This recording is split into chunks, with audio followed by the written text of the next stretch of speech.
All people who love them country bad, bad love them homeland. Will never give it up to another nation. Them country bad, bad love them homeland. Will never give it up to another nation. This a we we the fear. Nobody do it to no Guatemala. Follow me now. This a we the fear.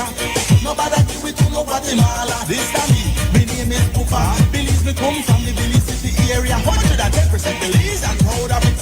Don't tell me about maritime area. Long time ago agreement by the slave master. Talking about the head and the Belizean dollar because patriots. All people who love them country bad, bad love them homeland.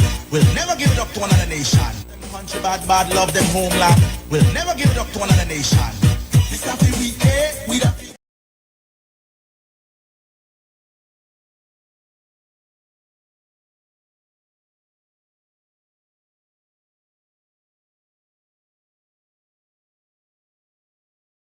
XTV simulcasting on Crumb Radio. I am Sister YaYa Marin Coleman, producer and host of this talk show.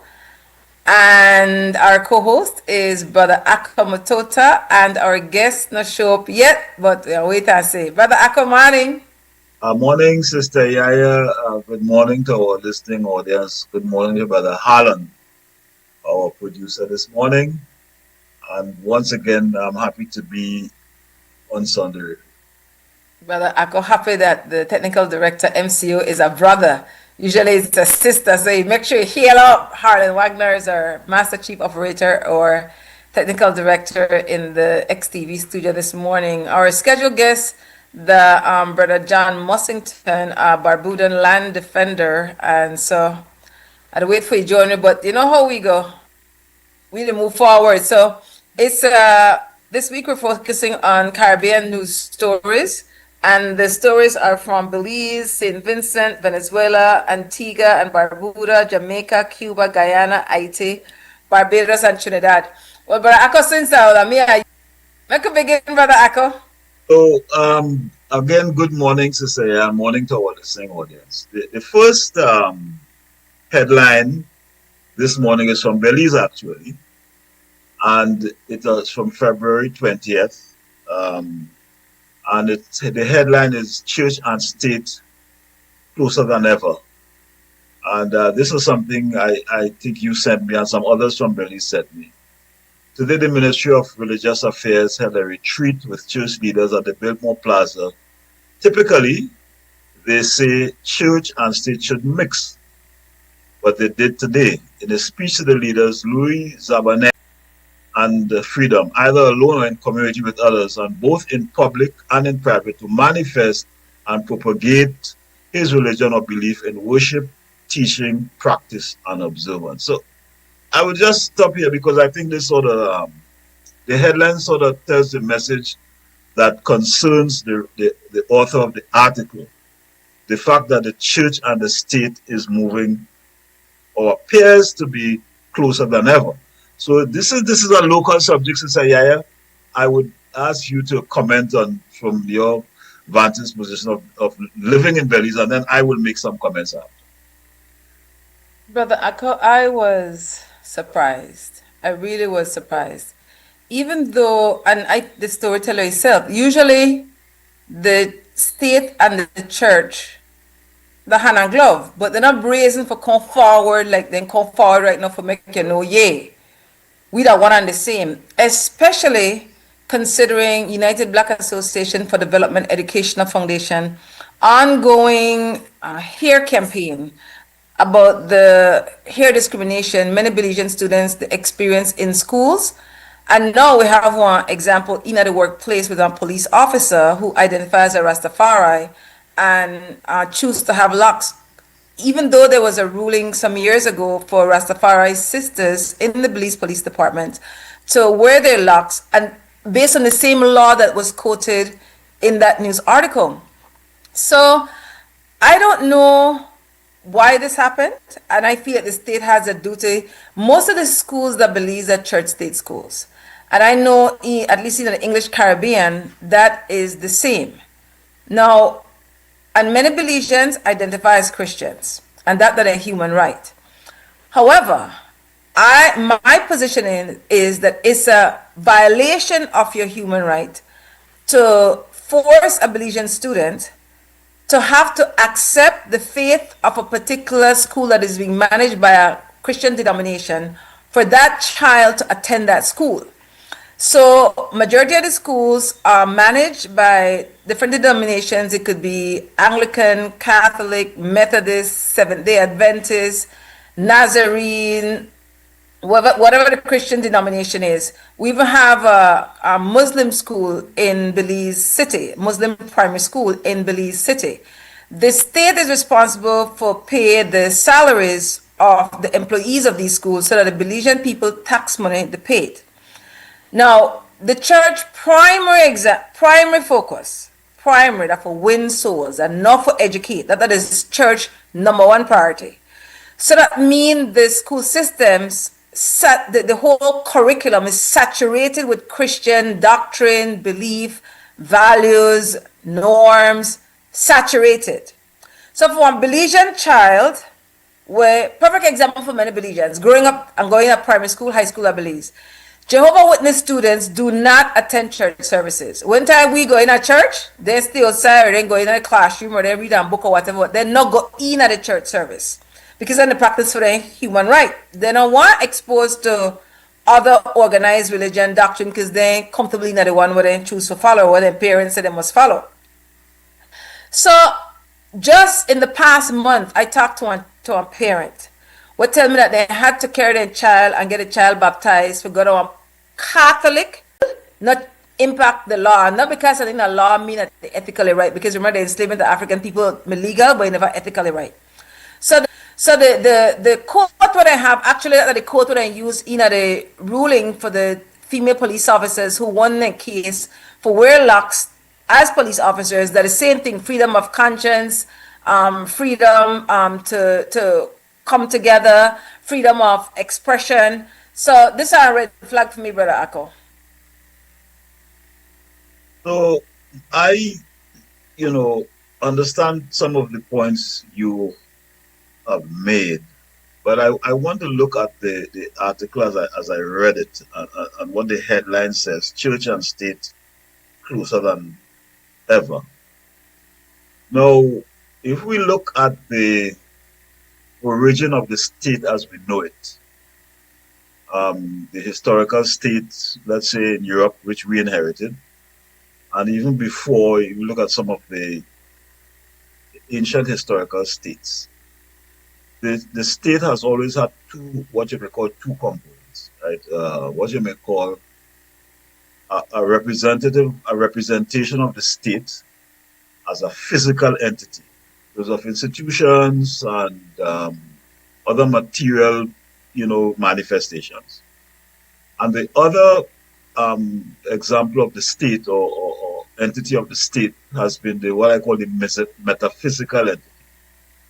In the sense that if you look at, for example, some of the pharaonic culture, for example, the pharaoh had supposedly divine connection. And so the king was also the symbol of God, or the divine. If you look at the European states that we inherit, particularly the British, it's the same thing. A king is divine. And so the church and the state has always been one, inseparably. If you look at some of the early European states, for example, the Pope was the one who appointed the kings. So the church and the state has always been one. This is why you look at the early history of this hemisphere, when the conquistadores came, Cortes and Columbus, they always brought the church. And in some cases, the church financed the expeditions that came to this part of the world and other parts of the world. So it is not a question, as the headline suggests, that the state is closer than ever to the church. The state and the church have always been close. They have more or less been one and the same, and they have always worked in tandem. At various points, they may have separated in terms of what you may call tactical or strategic variation. But as a rule, the church has always informed the state, and the state has always informed the church. And both of them have worked in what you may call symbiosis, or in a symbiotic manner. Now, having regard to the role that the church that we inherit in the Caribbean in terms of education, the church. So the very massa that was running us, running our country and miseducating us, even though we were supposed to be independent, the Concordat still gave influence and control of significant aspects of the education system to the church. And that is how it has always been. And today it still exists that way. So in Trinidad and Tobago, for example, the so-called better schools or elite high schools are the schools that are denominational schools, Catholic and so on. You also have a new set of schools. The Hindus have their own denominational schools, and also the Muslims have their denominational schools, which are considered elite schools. And importantly, the Presbyterians in Trinidad have some of the most elite schools in Trinidad. So the Concordat and which Clear. Before European domination of indigenous and African people territories, we as indigenous and African people had our own cosmology or understanding of the Creator and nature. And ours was not a dominant one of you were born in sin and somebody needs a savior. So let's be very clear. This is how the colonialism, the colonization or the enslavement of our minds continue, as Brother Akko has reminded us before. First they come with the gun, then they come with the Bible. So this is the continuous colonization of our spirit. As indigenous and African people, if we may know our stories before our domination and exploitation, our worldview, our engagement with a creator, understanding of our creator and nature would be very different from this dominant one that we're forced to accept. And oftentimes when then they teach we about organized religion or spirituality, they don't tell we about other people one, or when they tell it in a negative way. For example, even in some literature for beliefs when it comes to African people and our stories, then tell you, oh, bad one, bad thing. Even though people use the word with much disdain and joke. I take it personal because in African spirituality and nothing fun about, dishonoring somebody's spirituality, whether you agree with it or not. So the critique that we have of organized religion is not dishonoring organized religion. We just say factually what is true. So, but I don't know if you want to say on 2 cents pan that before we were enslaved people and indigenous and African people, a way of educating and how inclusive spirituality was as a way of life. But that's what I began with the concept of the European state about the physical structures and the metaphysical, which is the spiritual, or but you are correct. The idea of God that indigenous people had, whether it's in Africa or in the hemisphere, one of the things the church did is to destroy those systems, those belief systems. And act sometimes very violently. In fact, I was just looking at a documentary on one of the heroic sisters from Zimbabwe called Nehanda. And she was executed by the British because she refused to convert to Christianity. They tried to convert her to Christianity, and she said, no, I have my own beliefs. And when they brought her before the hangman to be executed, they asked her, do you have anything you want to say? Do you repent and convert? She said, no. I will die who I am, and my bones will inspire. I think it was like that another generation. So yes, the church has always, worked to destroy any concept of any belief system that wasn't compatible with Christianity. So that's a reality. And not only in some cases, they not only kill the people, they actually outlawed the practice of these philosophies, which people had for generations. I mean, impose that as the only way. And this is impose that as the only way. And this is the thing with, the conflict with, if you look at the conflict between Islam, Christianity, and Judaism, all of them call a lot of Yorubas to Islam. So this theory of conversion is what is part of what I call the oppressive characteristic of some of these religions. They will see people with their own traditions and systems, and because of a belief that their God, and this is real now, I'll tell you how real this is. In Georgia here, I was part of a ecumenical tradition. Every, the county where I live, every, I think, Wednesday, we had this meeting of different religious groups. So you had Catholics, Baptists, about 10 or 12 of us used to meet. And I was speaking, representing the traditional African systems. And there was this person who was a Hindu, been a Hindu for a number of years. Even though he was a European, he was a Hindu. He had his own temple. He had his own temple here in Atlanta. So he was telling us a story one day. And he said he was called Swami. Swami, I don't remember his name, but Swami. And he was telling us a story one day of his parents who were missionaries who went to China. And he said, listen what he said. He said, my parents were missionaries and they went to China. And the reason they went to China is because they wanted to share their religion with the Chinese. And their religion was the best. So they wanted to share their best. And I said to Swami, Swami, in the eyes of God, oh no, religion is better than the other. We are all equal.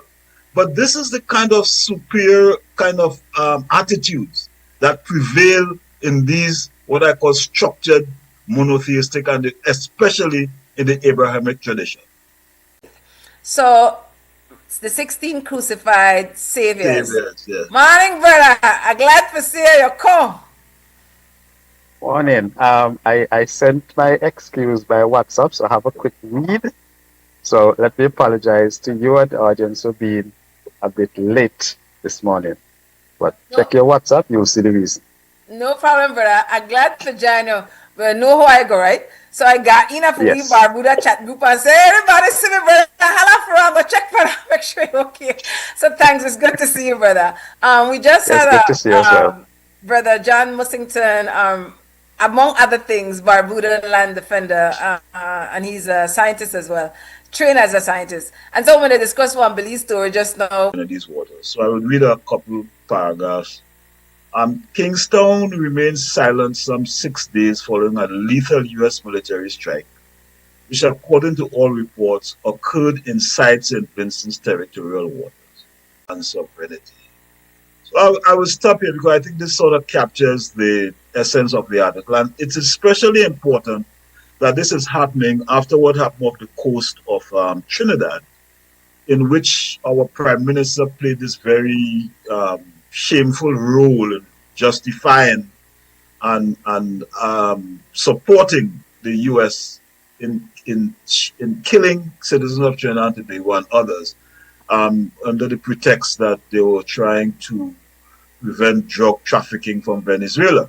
They have kidnapped Maduro, and now the killings and the murders still continue. So this is the context in which this happens. So, Brother John, I open so that you could comment, give your perspective on this. Yes, thank you for that. It is really disheartening to hear of the events, and disheartening in the context of Caribbean history. If we know where we came from, we know the struggles that we went through in terms of getting us to where we are now.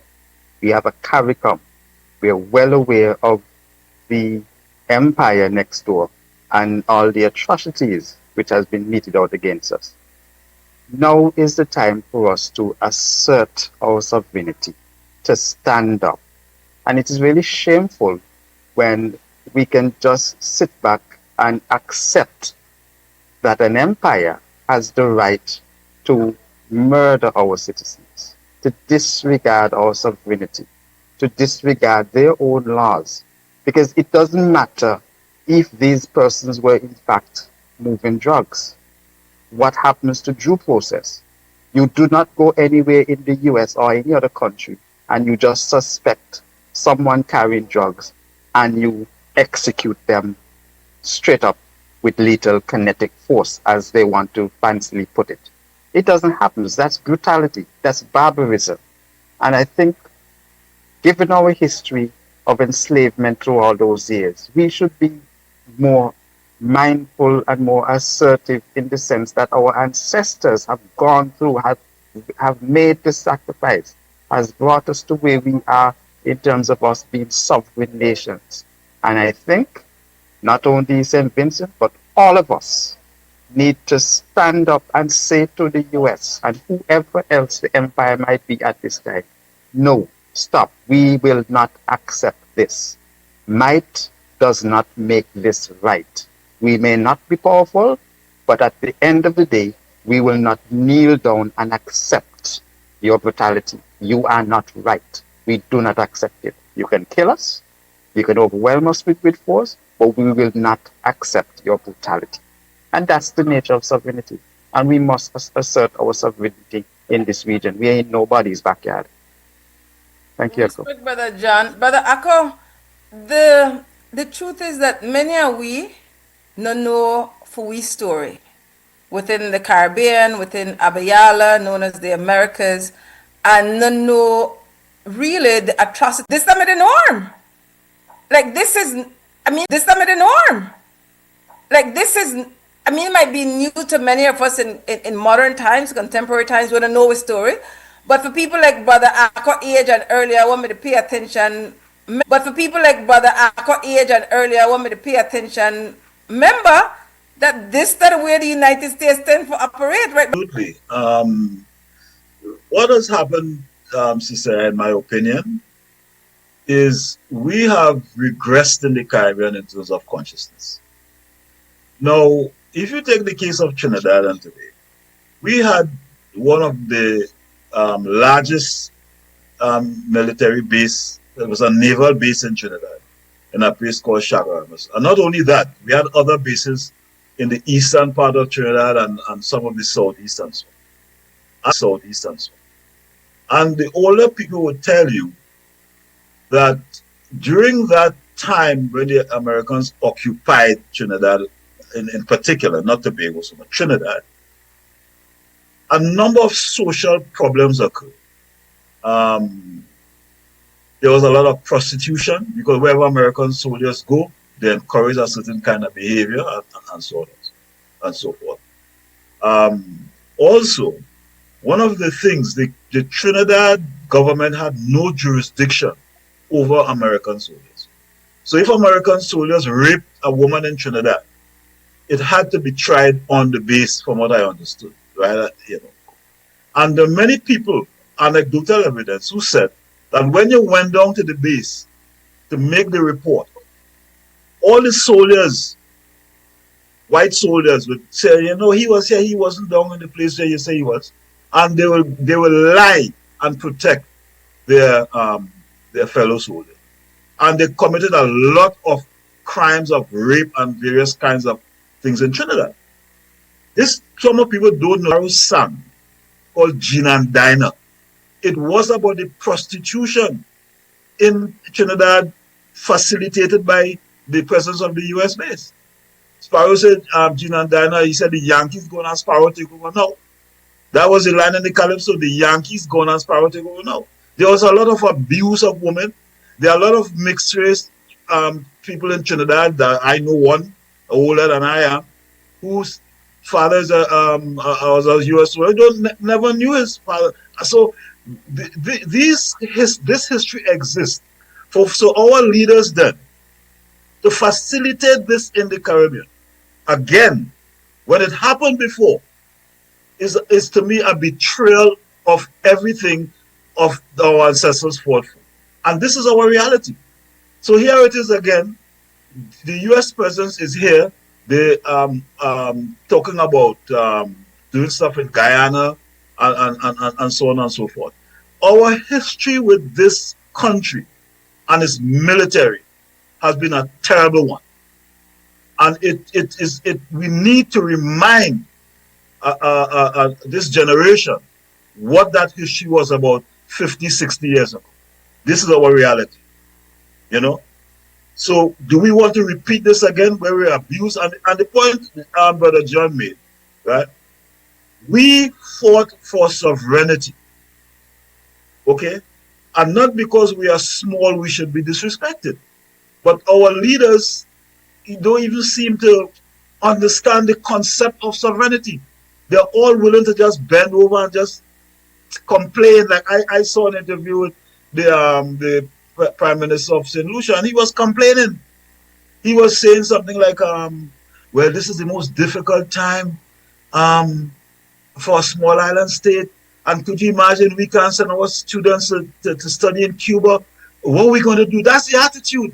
Our ancestors never thought that way. The Haitians fought every major European power in the world and defeated them.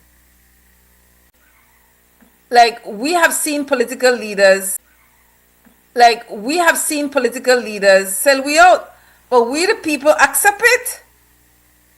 So But then, Sister YaYa, look at what Mayor Muckley said. You can take my visa, but I'm not going to abandon Cuba. Cuba has been good to us. And that's visa, but I'm not going to abandon Cuba. Cuba has been good to us. And that's the kind of backbone. That Monkey River is also a big tourist destination.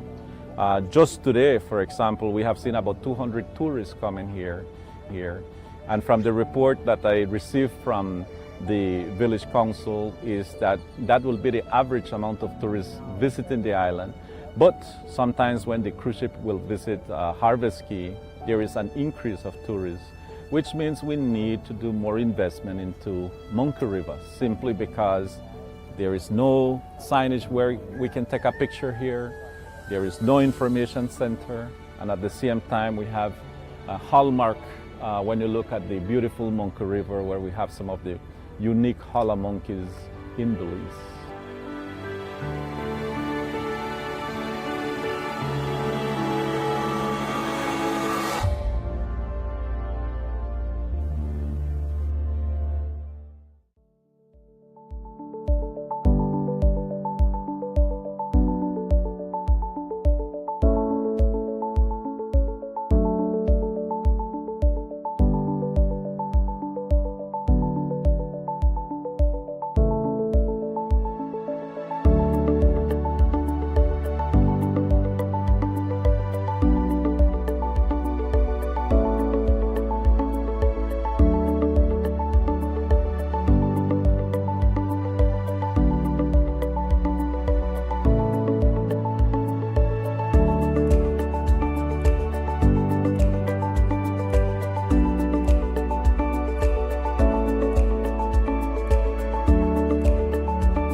Finally, a postpaid plan for 3 people. Introducing Smart Trio.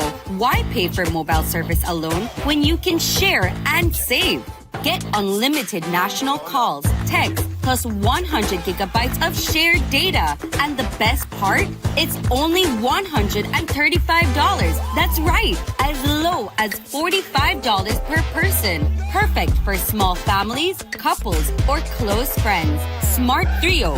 3 lines, 1 smart choice. Sign up now and you could win a Trio getaway to San Pedro for 3. Visit us at www.smart-bz.com for more information or sign up at any showroom today.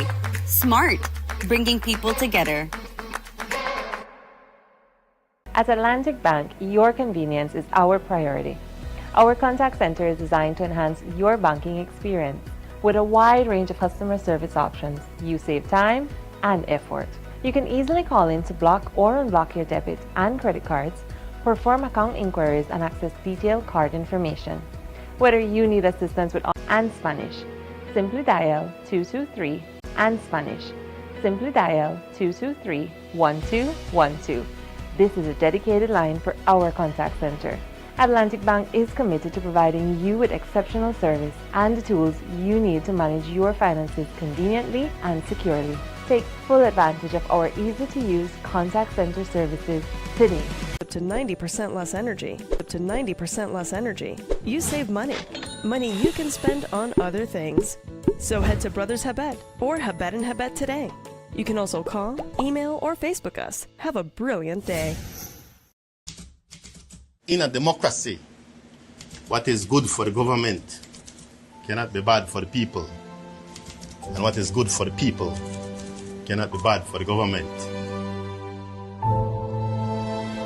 We came a long way. It's like over 16 years that it was basically like 2-3 houses in that area. It was wild. One high bush like jungle. I take my lick. Say no water, no light. I tell her no worry about that. We have figured it out. You know, you wonder how long it will take for this to happen. A year ago, you were considered squatters. We made a picado and we came in. I made a teenager. Everybody said it was swamp, it was swamp. When we get in here, it was like gold. Today, you're landowners. Very this that for we, and we proud of this. Now we're claiming our house on the land. We have worked so hard to make this happen for us. This is a beautiful day, folks, because we are taking care of the people who have taken care of us. Because we wouldn't be here today without you.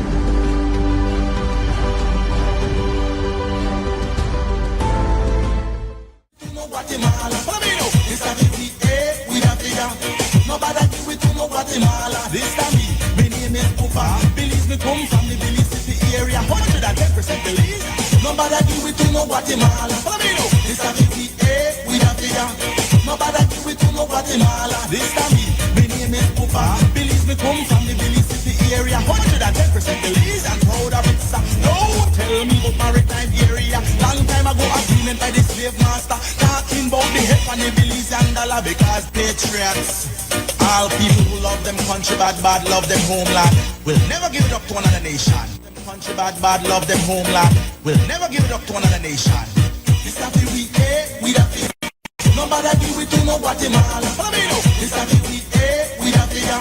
Nobody do it to no Guatemala. This time me name is Ufa. Belize me come from the Belize City area. 110% Belize and proud of it. Don't tell me about maritime area. Long time ago agreement by the slave master. Talking about the head and the Belize and dollar because to no Guatemala. This time we the figure. Nobody do it to no Guatemala. This time me name is Ufa. Belize me come from the Belize City area. 110% Belize and proud of it. Don't tell me about maritime area. Back to the second segment of Sunday Review for this morning, Sunday, February 22nd, 2026. Sister YaYa, Brother Akko, Brother John. Brother Akko, for just pick up back on something where you say and what Brother Akko, Brother John say and what Brother Akko mentioned as well, is the failure of political leaders of our people. Brother Akko and I, the top one book, them wanted, and so the enslavement of our minds continue. Now, some are weak out of that same system, but something awaken we to our awareness so that we not continue follow the marching orders. What make that happen, Brother Akko? I know what the sidetrack, but Brother Akko, how is it that so much a handful of we going through this education system and still come to consciousness? Well, the objective of it was to take Africans, Indians, and other people and turn them into Europeans. You know, so even though these people look like us, you know, there's a line the Igbo say, I hear my people, but I don't see my people. You know, so they may look like us, but they are not us. And this is what the education system in the Caribbean is all about. It was never about really educating us for the sake of education. It was educated to turn us into loyal subjects and servants of what empire ruled us. And now that the British is gone, it is the same thing happening with the United States. We are inundated with American systems and American thoughts and American infusions into our social life and education system. So these things are not part of the, you know, of the, apart from the socio-economic system, right? All of this is meant to us, keeping us within a framework of a certain kind of economic and political model. So the education is critical. This is why for any revolutionary transformation to take place, the first thing you have to do is to dismantle that education system. And they never did it. So here it is, Trinidad, 60 years after independence, we are still using the British model, which is the British grammar school model of education. You know, and that's the reality. So unless we challenge those institutions and try to transform them to serve our own interests, we'll always produce these Macaulay's men and women who are loyal to British and see Churchill as heroes. Respect, brother Akka. Brother John, just quickly make a sneak the scene. For sure, again, the betrayal of our people, the Barbuda land defenders have been battling for years, even had a court ruling to say that as Barbadians, we don't have one right for manage on our land communally. Yet the head of state, not here, no. You want to give me a quick update about where the Barbuda land defenders are right now in their land struggle? Well, we continue the fight because here is the setup. The central government administration of Antigua and Barbuda, right, Twin Island State, they are of the view that we are living in a myth. There's no such thing as communal land. Now, anybody who is well grounded and education in terms of world system understands that the majority of the lands on a global footing is managed community by indigenous people and so on. So we have this gaslighting, as it were, trying to sell us that fact, well, what he considers to be a fact, that communal land there's no such thing. But as Barbudans, we are saying, no, you are not going to tell us how our ancestors have lived and passed on to us. And when we have examples throughout Latin America and Caribbean, this region, where indigenous land is held under the system that we operate in Barbuda. So we have challenged in the courts what the central government administration is pushing. What they're trying to do is to use legislation to backlog, as it were, back to the future. You know that new movie where you flew back in time to change something to affect the thing? Because what we have is local government. And that local government act, which brings the Barbuda Council into existence, that is entrenched in our constitution, meaning that it can only be amended or changed in a particular way. And those ways must include the consent of the people of Barbuda. So that is the obstacle. So we understand that. And so we are continuing to use every avenue, especially the courts, to ensure that we will not back down. And it's similar to what is facing our region. We have an empire who is telling us that we're in their backyard. And some of our leaders are basically willing to... Barbuda land defenders, hey, my Barbudians! Barbuda land defenders, hey, my Barbudians! Sister Jackie! Brother Akko, next story. No, so the next story comes from Venezuela. And so I'll have two stories. I think the discussions can interface. And the first headline is U.S. military leader meets with Rodriguez after Maduro ouster from Venezuela. This was just a few days ago. That's the headline. So the article, I'll read a couple paragraphs. The U.S. military leader overseeing operations and forces in Latin America met with Venezuela's interim president, Delcy Rodriguez, in Caracas on Wednesday, as the Trump administration continues to forge ties with the Venezuelan government after the ouster of Nicolas Maduro.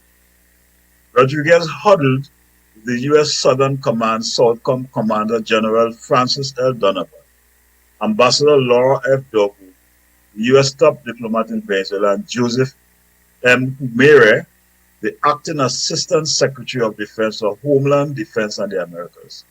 The discussion focused on security steps to make sure President Trump's three-phase plan for Venezuela, notably the stabilization of the nation, is being implemented, and the importance of shared security across the Western Hemisphere, according to Southcom officials, reiterated Washington's commitment to free, safe, and prosperous Venezuela for the Venezuelan people and the United States and the Western Hemisphere. So that's one part of it. So let me read the other part, which I think is important to understand the different connections here.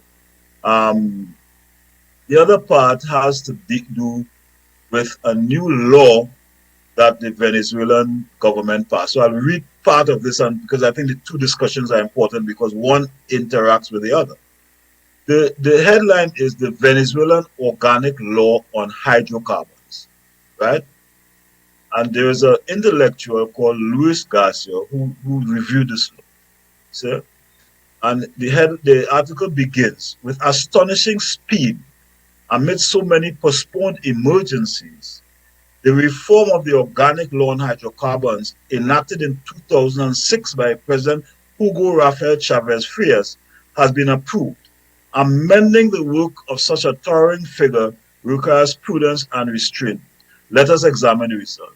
First of all, what stands out is the unconstitutional attempt to repeal Article 151 of the Constitution of the Bolivarian Republic through Article 8 of a simple law which proposes any doubts or disputes of any nature that may arise in connection with the activities covered by this law and that cannot be resolved amicably by the parties may be decided by the competent courts of the Republic or through alternative dispute resolution mechanisms, including mediation and independent arbitration. Article 151. In the public interest, contracts, unless inapplicable by reason of the nature of such contracts, a clause shall be deemed included even if not expressed, whereby any doubts and controversies which may raise concerns concerning such contracts and which cannot be resolved amicably by the contracting parties shall be decided by the competent courts of the Republic in accordance with its laws and shall not on any grounds or for any reason give rise to foreign claims. There is no doubt that the Constitution of the Republic of the supreme law of the nation and therefore cannot be repealed by lesser legal norm. Contracts on hydrocarbons and the public interest, and it goes on and on about the law. So I think I'll stop here to get up and understand. So two things here. As we know, the U.S. military invaded Venezuela and kidnapped. Yeah. Of course, thanks for that summary. And it's very confusing what actually is going on in Venezuela to know. For me, right, the first thing you look at, someone has kidnapped your president, and you're going to sit down and have talks with that person and his wife, and you're going to sit down and speak with that person. For me, as a human being, there is going to be no such talk unless you bring back my leader and his wife to my country. Then we can talk. But let's put that aside. Now, I've heard another view in terms of that law which you mentioned passed, but the source from which I heard it was from a person who's in the oil business, who's Venezuelan, who have deep connection with the US. And what that individual was saying was that the law essentially makes way for the Venezuelan oil now to be sold to any party, including the US. But what he was pointing out was that the oil will belong to Venezuela. It will not belong to any oil company. It will not belong to a situation like you have in Guyana, where that company essentially reaps the bulk of the benefits. And he also said that the law guarantees a 12% royalty for a defined period of time. Now, that's another side that I'm hearing. And I need to hear, and the people need to hear the details as to actually what is going on. Because there is the uneasy feeling that there was some betrayal. Okay? If you're going to be speaking with the enemy that took your president, why isn't the return of that president the first thing on the table before we have any kind of negotiations? So I need to hear some more in terms of what really is going on there. Okay? I think it's challenging for any group of people who have a responsibility for lead a nation to make tough decisions, especially under such conditions. So have people with different mindset come from different racial background, have different class concerns, know that the opposition of Venezuela, pro-US, they let it breathe down your neck all the time. The sad part is that we have evidence of, in doing movement work, revolutionary work, struggle work, that we have betrayal. It happens. So I like hear from different people, different points of view, because none of them are there, so we don't know. We only know what people tell we, or what we read, or what we hear from different sources. And I don't know how much it be in a Venezuelan people interest for come out and tell, first and foremost, Venezuelan people what that are real, because what people experience on the ground and what the talking heads they say, they don't always were much, right? So we hear the Prime Minister win for a third time, the Barbados. So like, third term, no opposition, only then the rule. But the people on the ground, they say something different, because then they take the lick.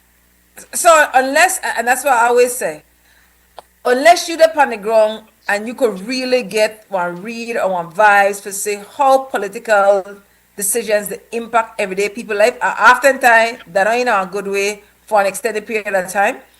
It really rough for being a leadership. One local politician said this past week on TV that being a politician harder now than any other time before, and he reconsider, even though you know sometimes I just say that, but I just talking. But I think that may different for any other time because a lot has changed. So Brother Akana, if you want to say 2 cents from what Brother John just say. Yeah, Brother John made the same point I have been making, that your leader is kidnapped, and you don't seem to be making this a priority. You know, and the thing that I think is important to understand is that when you kidnap the leader is your symbol, of your sovereignty. So when you capture a leader and you do nothing to get your leader back, to me you have surrendered your sovereignty. And that is an issue that to me is up in the air. How sovereign is Venezuela at this point in time, given what has happened? Given the fact that you are passing a law, let's say this law was being debated before, you know, the speed at which it was done now, according to this article, and then under the duress of the U.S. sort of influence. So what has happened since then is that the U.S. Energy Secretary came to this, well, the first was the CIA, right? And when the CIA comes in, you understand, you know what is going on there. That's they buy and kill people, right? They buy you or they kill you. That's the choice you get, right? Then you have the hydrocarbons. No, you have the military, which is the hammer. You know, and so these are raising very serious issues about the decisions that are being made in this particular set of circumstances. And so while I understand what you are saying, Sister YaYa, about people who are politicians and leaders who have responsibilities for a nation, our lived experience teaches us certain things. And this is what John just said. Somebody capture your leader, that's one of the priorities. And I am not getting the impression, at least from what I'm reading, even some Venezuelans outlets that are sympathetic, I'm not getting the feeling that is a priority. I'm not hearing enough of it. So there is a lot that we don't know, but this is an unfolding situation, and it's a situation to monitor. What it does tell us, though, is that any one of us tomorrow could be in the situation that Venezuela is in, because we now are dealing with an unhinged group of people, what people call the Epstein class, who are immoral, wicked and evil, satanic, and will do anything to justify their grab for resources. And the thing is that's what they always wanted. They always wanted Venezuela's resources, right? What people don't understand is this: the U.S. economy is in a crisis. It has developed an economy on derivatives and financialization. And they need collateral to sometimes justify the loans and the debts and the things they write. And Venezuela's 50 billion, is it 50 billion? 50 billion barrels of oil, I think, or 300 billion, something like that. So Venezuela's potential oil wealth, once they have that under control, Wall Street can then say, listen, we all know the importance of running water and proper drainage in your home. That's why we rely on a fully functional plumbing system. At Benny's, we have all the plumbing supplies and accessories you need. Our pipes, fittings, valves, and adapters are made from durable quality materials. Remember to wash your hands with clean running water from your faucet. We have kitchen and bathroom faucets in various styles and finishes. For installation or maintenance, make sure to use recommended PVC cleaner, solvent, and Teflon tape to fix or prevent leaks. We also have the tools to get the job done. For all your residential, commercial, or industrial you could win a 3-0 getaway to San Pedro for 3. Visit us at www.smart-bz.com for more information or sign up at any showroom today. Smart, bringing people together. En Atlantic Bank, tu comodidad es nuestra prioridad. Nuestro centro de contacto está diseñado para mejorar tu experiencia bancaria. Con una amplia gama de opciones de servicio al cliente, ahorras tiempo y esfuerzo. Puedes llamar fácilmente para bloquear o desbloquear tus tarjetas de débito y crédito, realizar consultas de cuentas y acceder a información detallada de tus tarjetas. Ya sea que necesites asistencia con la banca en línea, apoyo para comercios o consultas generales, nuestro equipo está listo para ayudarte. Para mayor comodidad, si todos los operadores están ocupados, puedes dejar tu número y un operador te devolverá la llamada lo antes posible para asegurarse de que recibas el apoyo que necesitas.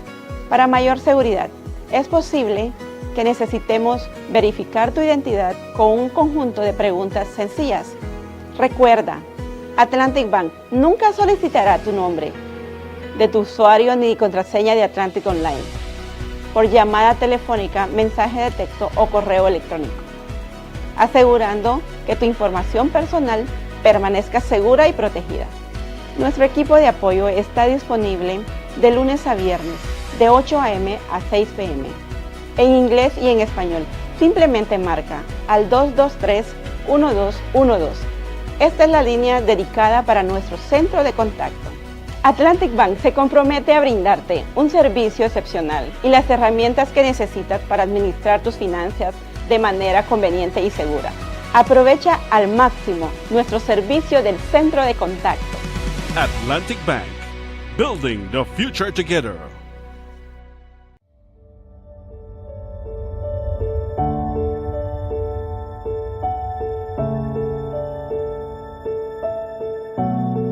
Well, there was a pier here and it was about to collapse. And we managed to rehabilitate it and to come up to where it is now, where it looks very solid, presentable, and safety for the tourists that come here.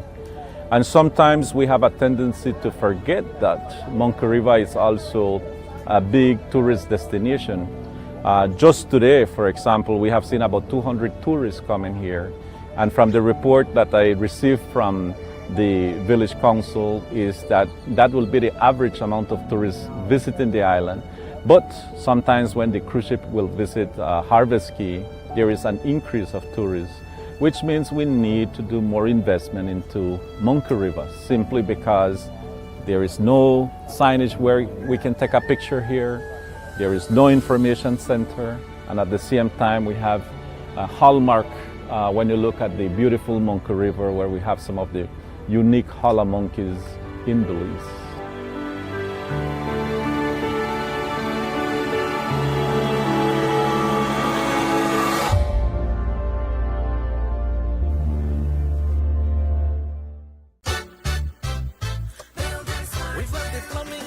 electrical.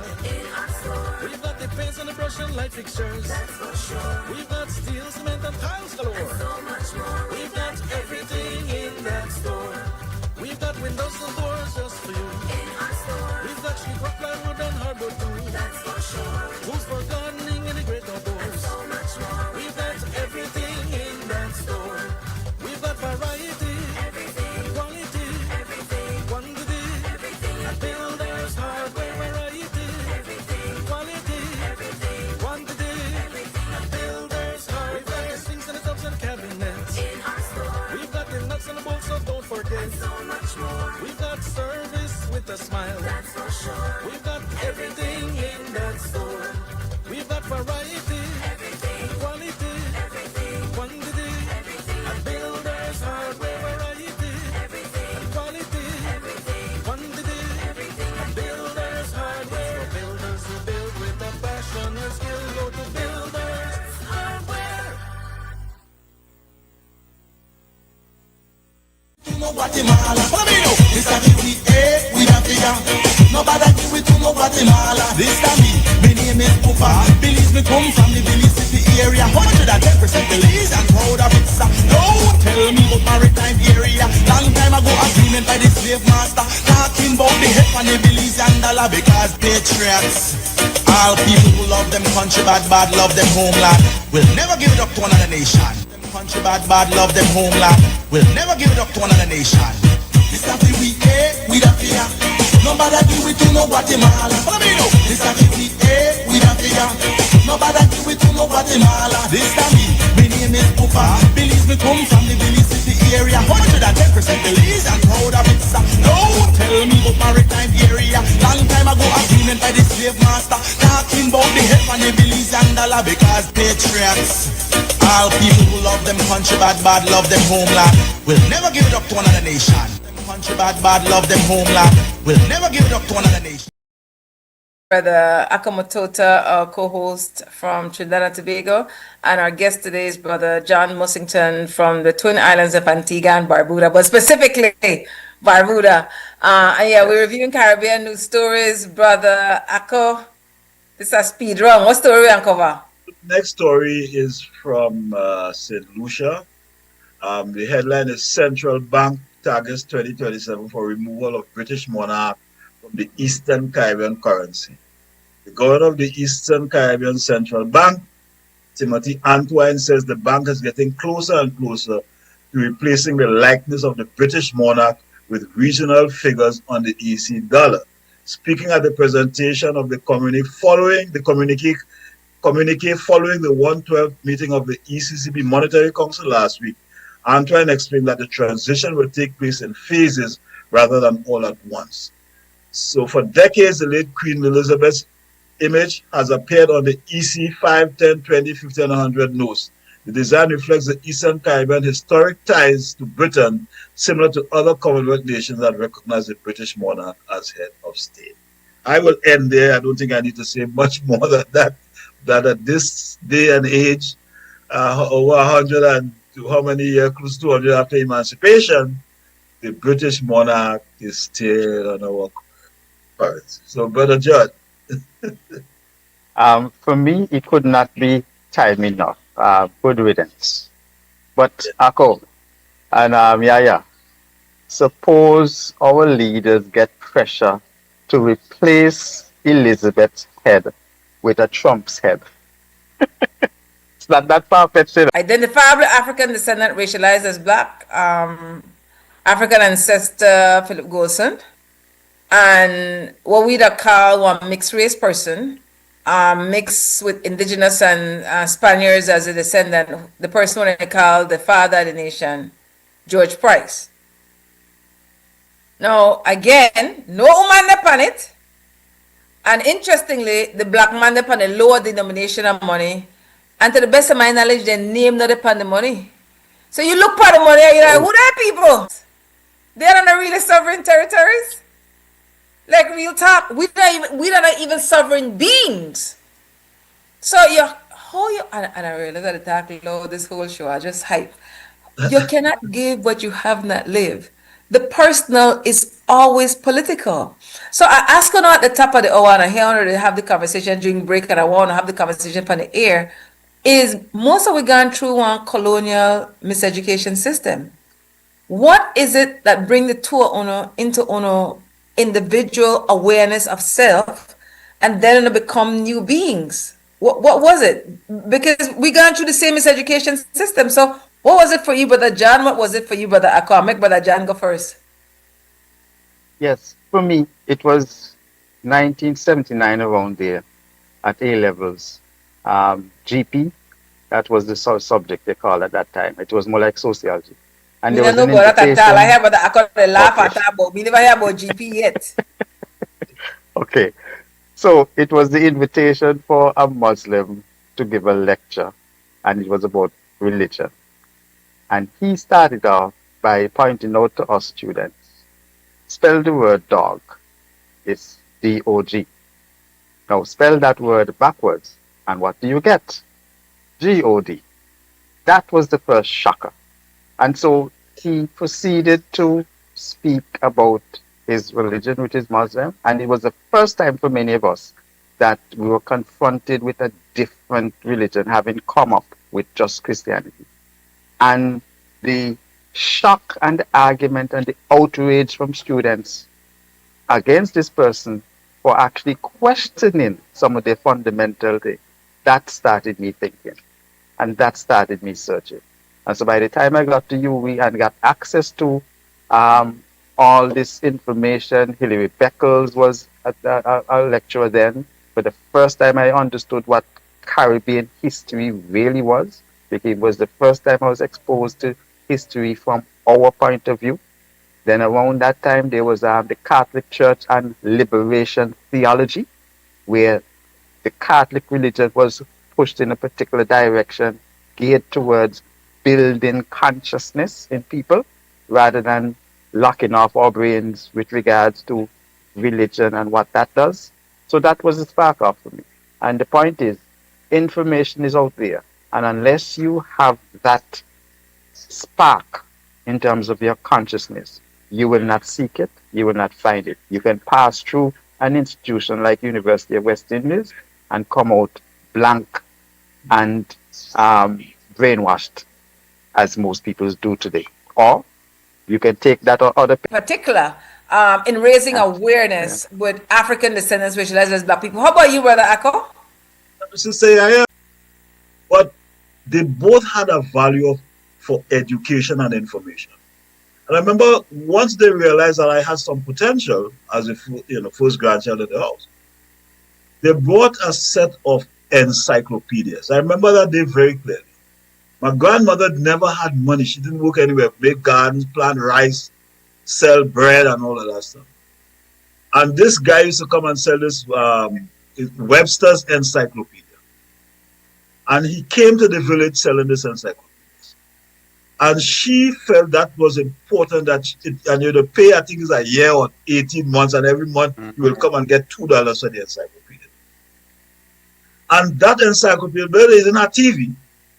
So the encyclopedia had some big books, the dictionaries, and then had some small books. And they bought that in the house and put it in. And I would go through that and read about this book. And I'll tell you how important that was before I get to the other thing. When I left Trinidad to take up a job in Chicago in 1990. It had no internet, and no Zoom, and at least that I was aware of. And I'd never been to Chicago. I've been to New York and so on. Never been to Chicago.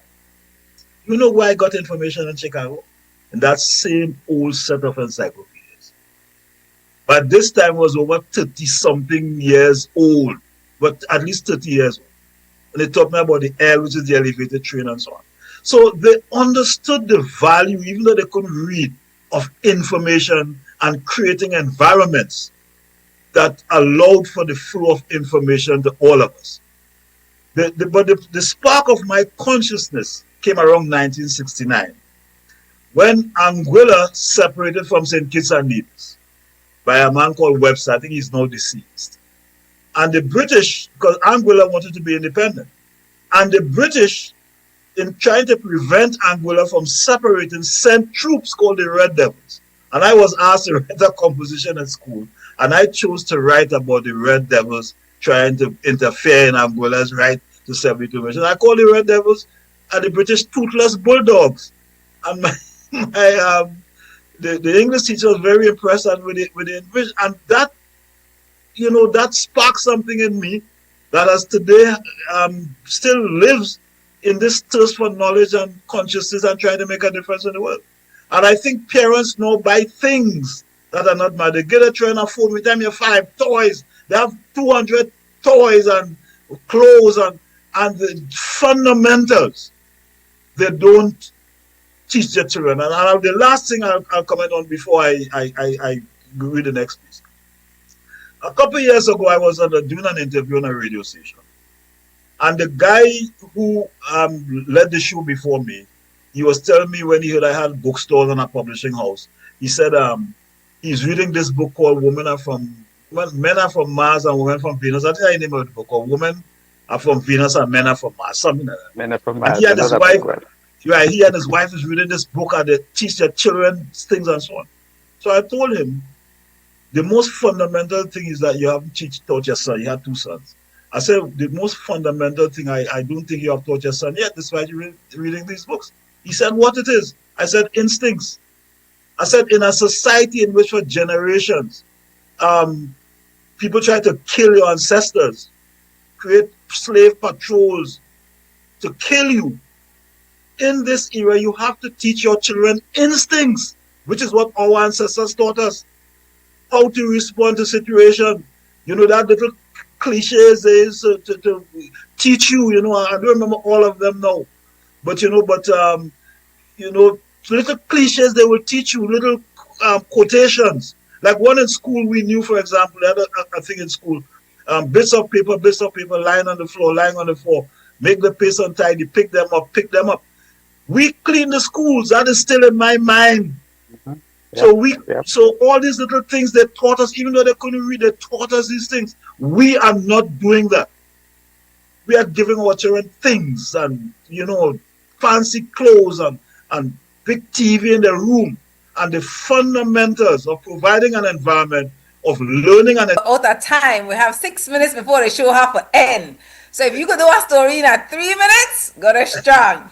All right, so let's see. We have one from Jamaica here that is very, very important, especially with young people. I think it's an appropriate story to end on. It deals with the whole issue of what is called the impact of social media on young people. And the headline is called Bad Influence. It's written by a young man from Jamaica. And I'll just read a bit of it. A Jamaican content creator is sounding the alarm over what he says is the glorification of skin bleaching, scamming, and other degenerate practices in the local social media space, warning that the trends are watering down the country's image globally. I feel the culture in Jamaica has been hijacked, and I don't recognize these people that call themselves Jamaican these days bemoan Charles Francis, who is also a marketer and a photographer.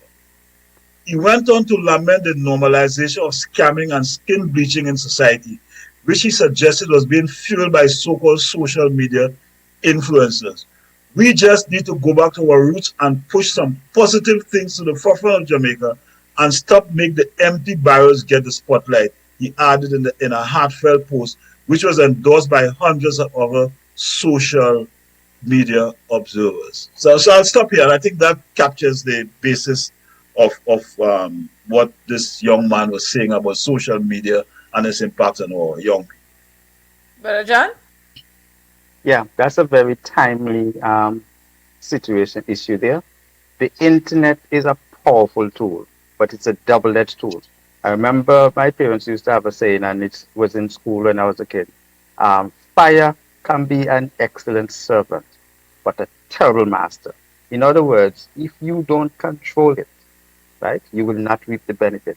And in this day and age, as sovereign nations, we need to get control of content and internet, because it can be used against us. Just the other day, with what was happening in Iran, those riots, it was fuel. CIA was behind it, and the internet was being used. And how did Iran get out of that situation? Lock the internet down. Okay? Because if you cannot control the content, then someone else will control your children's minds. And knowledge is power. Okay? So we have to be very careful in terms of social media and the internet. And we very much had our own value systems.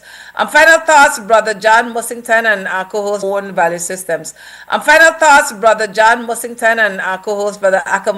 Where if we don't develop proper policies, we could end up in a state where we are colonized digitally.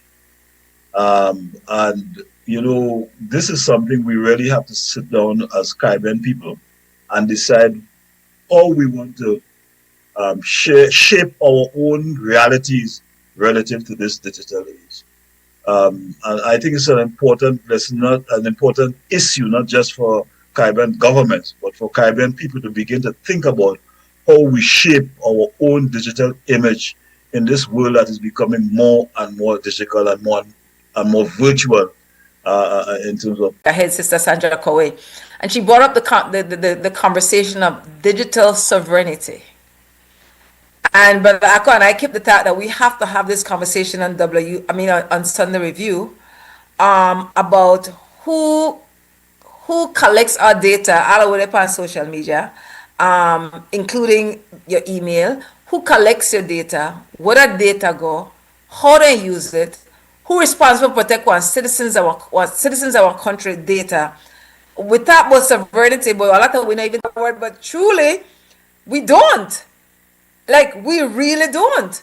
And how that done the cast we already, whether we realize it or not. So I definitely want to thank Brother John Mussingtton from out of Barbuda, and our sister Breddah Barbuda, and the one in the diaspora. Thank Brother Mutota as our co-host. I really appreciate, again, it was his idea in January 2025 to make we start to have this conversation and focus on the Caribbean specifically from people from the Caribbean or from the Caribbean diaspora, for make we have we own reasoning, enough we own interest. And remember say, before this might have been a popular concept, the Mandela newspaper was doing just this. And that's why I tell people this is one baton what we pass on here at XTV Creme Radio. But masterclass was from out of United Black Association for Development. Week before last, they celebrate the 56th anniversary. You bad that is, and so big respect to that parent organization. And out of that, we have Zinc Fence Media. Thank this show on repeat at 5:30 this evening for XTV. You could go on XTV Belize Facebook page, XTV Belize YouTube. Listen at your own convenience. Share the link. The security guard is Brother Shane Flowers. Here at XTV, we have as the Master Chief Operator or Technical Director, Brother Harlan Wagner. And downstairs on the second floor, Creme Radio. I believe it's Larry Guerrero, Larry G, who was the on-air technician. So big thanks to Belizeans. And members said for God to focus on women, and we focus on Caribbean women in particular. So Brother John Mussingtton, Brother Mutota, until next Sunday, members say unorganized people want to save the people. One love. Thank you, Sister. Good to see you, Brother John. All people who love them country bad love them homeland will never give it up to another nation. Them country bad love them homeland will never give it up to another nation. This that we da fear. Nobody do it to no Guatemala. This that we da fear. Nobody do it to no Guatemala. This that me name is Pupa. Belize me come from the Belize City area. 110% Belize and proud of it.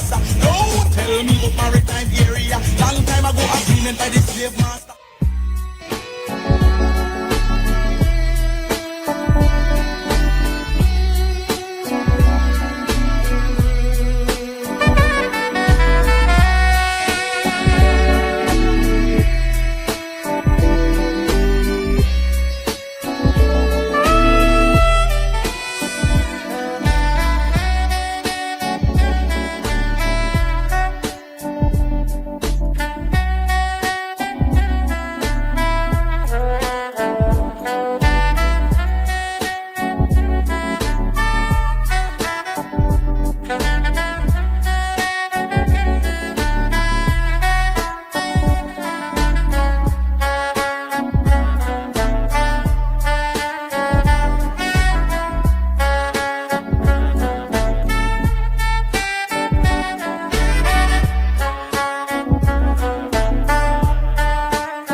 Thank you.